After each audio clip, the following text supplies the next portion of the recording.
Booleans have been a staple in 3D modeling for decades, and Modo provides several options that allow you to take advantage of these powerful mesh editing operations. They enable you to combine multiple mesh items in a variety of ways. Before using any of the options, it's important to know that Booleans require clean mesh items to function properly. While Modo will perform Boolean operations on sub-D meshes, the resulting topology is rarely ideal for sub-Ds, and I recommend avoiding it. You'll get far better results working with polygonal meshes. If you want to perform Boolean operations on sub-D meshes, I would recommend exploring Modo's Mesh Fusion toolset, which is designed to work with Booleans on sub-Ds. When working with traditional Booleans, your meshes shouldn't have any open edges, meaning they should be watertight or closed volumes. You also want to make sure they don't have any floating verts, 1-point or 2-point polygons, and no element should share the same positions in 3D space, meaning no verts on verts or polys on polys. It's a good idea to run mesh cleanup on any mesh you plan to use with Booleans to try and catch any issues. While mesh cleanup isn't a fix-all, it usually removes the majority of the issues that can keep your mesh items from allowing Booleans to perform their task. It's been my experience that Booleans will work 100% of the time if you feed them clean geometry. The best way to understand Booleans is to see them in action, so let's take a look. To work with Booleans, you'll need an active mesh item and an inactive mesh item. As mentioned in the guide, active mesh items are often referred to as foreground meshes, and inactive meshes are sometimes referred to as background meshes. To give you a better idea of the results from the various Boolean operations, I'm going to change the inactive mesh shading style to wireframe. Using an active item and an inactive item, click on the Boolean button found in the Edit subtab of the Model toolbar. We'll start with the subtract operation since it's the most commonly used Boolean operation. We'll keep the drive mesh set to background, which will use the inactive mesh. Click OK to see the results. As you can see, the inactive mesh is used as a cutter to remove the portion of the active mesh where the two intersect. Modo creates new faces to close the area where the inactive mesh cuts through the active mesh.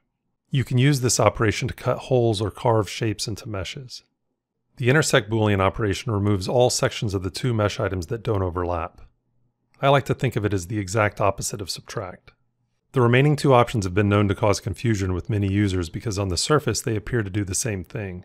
If we use the union operation, both the active and inactive meshes are combined and any overlapping geometry is removed. If I use the keyboard shortcut F to flip the polygon surface normal, we can see the combined mesh is hollow inside. If we run the Boolean add operation, the results appear to be the same on the surface. But using the flip command again, we can see that all of the overlapping geometry still remains.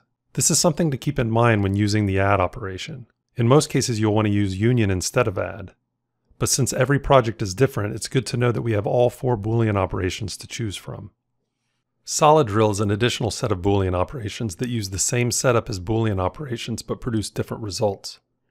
The core operation removes all geometry except where the two meshes intersect.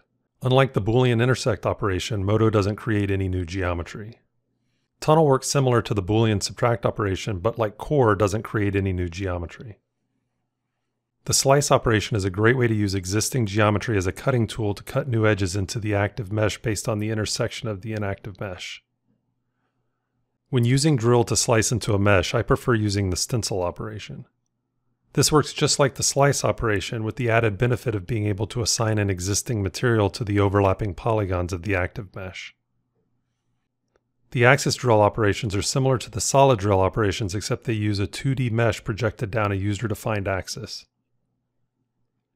It's important to take note of the correct axis to use. The number one reason users struggle with axis drill is forgetting to select the correct axis, which usually results in either nothing happening or undesirable results. It's also good to know that the drill operations work on 2D active meshes. So unlike Boolean operations, the active mesh can have open edges and doesn't need to be a closed volume.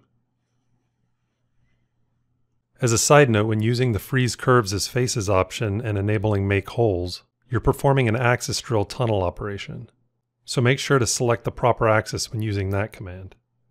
So far, all of the Boolean and drill operations we've performed have been destructive. As we discussed in the guide, any direct modeling operations we perform are destructive, meaning once we commit, they're locked in. If you'd like to work with Booleans and drills in a non-destructive workflow, take advantage of the procedural version of these powerful options. Simply select the mesh you want to work with and add a Boolean operation to the procedural stack. Choose the mesh you want to use as the cutter and click OK.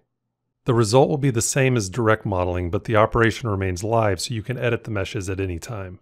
If you find that you use procedural booleans often, I'd recommend taking a look at the Mop Booleans kit, which is designed to speed up the workflow of working with procedural booleans.